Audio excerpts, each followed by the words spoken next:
Welcome to the SDR Accelerator podcast. I'm your host, Thomas Klusman. According to recent industry data, the average on target earnings for small, medium business account executives is around $4,500 a month, higher than that of SDRs. And what's crazy about that is LinkedIn is full of SDRs who've been in that role for 2, 3, even 4+ years. And so my goal is to help SDRs make the jump to an account executive role as fast as possible.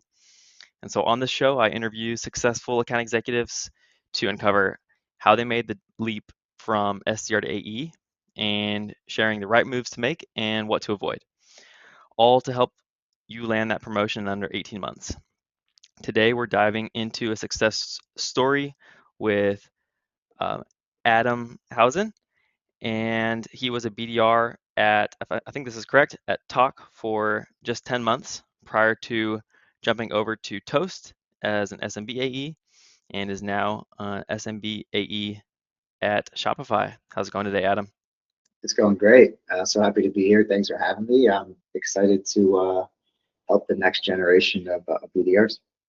Absolutely, absolutely. So first question, just to kick things off, what made you get into tech sales in the first place? That's a great question. My story, I mean, everyone's got a unique story, but mine kind of started off I worked in TV production for a couple of different sports companies like Turner Sports and NBA TV, Comcast Sportsnet Chicago, and I think it was just not making the ends meet, right? I was super passionate about it. I took all the necessary steps out of college, doing the right internships, networking with the right people to get where I wanted to get. And you get a little bit older and you have kids and you have more responsibilities and, the paychecks just weren't cutting it. So I decided to make the jump. I knew that I had a lot of like technical skills from just, working behind the scenes in TV with different audio software, video softwares, rubbing shoulders with some of the top producers in my field, and I just kind of felt like it would be a natural jump. I knew I wanted to work in tech. I just didn't know specifically, which type of tech. Hmm. But I just thought kind of like my skill set would be adaptable to sales, and I don't want to say I'm the most successful, but I've found some success, and I'm happy to kind of share, how that's happened. Absolutely, thank you for that. And then I guess you touched on it, you have two kids, but I'm curious, like, that kind of helped, or that background helped shape like what got you into tech sales. But looking at today, like what drives you today? What's your why as you, what makes you get up for work every day, that kind of thing. Yeah, I think my why is never being a finished product. This is just kind of how I approach like all walks of life. I remember when I got to Toast as an AE, I kept like reaching these thresholds after like 3 months, 6 months, 9 months, where I'm like, okay, like I got this now. Like I figured it out. Like I'm ready to go, crush it and kill it. And I've kind of like reached this point where I feel like, I get it. And then 3 months later, I'll be like, oh, look how much I've learned since the last 3 months, right? And Hmm. so I think that has kind of like propelled me and driven me. So I think it's just that curiosity and that want to just continuously get better, and to be in such great organizations and learn from account executives and learn from managers who have done the roles that I've done and that I Hmm. want to do best. I think it's just that curious nature and drive to just always want to get better at sales. Hmm. Makes sense. Yeah, I think that's one of the best things about sales that I found is like, of course there's gonna be some days that are a little dry, but like I think as humans we all want to like, no one likes being stagnant, and it feels like there is so much to learn that it definitely is like it's an exciting journey. Okay, walk me through your process from jumping from an SDR at Talk and making a diagonal move there to Toast. Sorry, all these names I'm getting mixed up. Uh, and then that's a big question. So just to break it down, I guess like at what point did you decide you wanted to be an account executive in tech sales? As in, was that like before you were a BDR, but you saw BDR as a route, or you just knew you wanted to get into tech and you weren't sure about CSM or AE or what else? But like, yeah, at what point did you decide you wanted to be an account executive? Yeah, it's a great question. I think I really had no understanding of like organizational structure, especially like as it relates to like the tech space. So when Hmm. I got into Talk,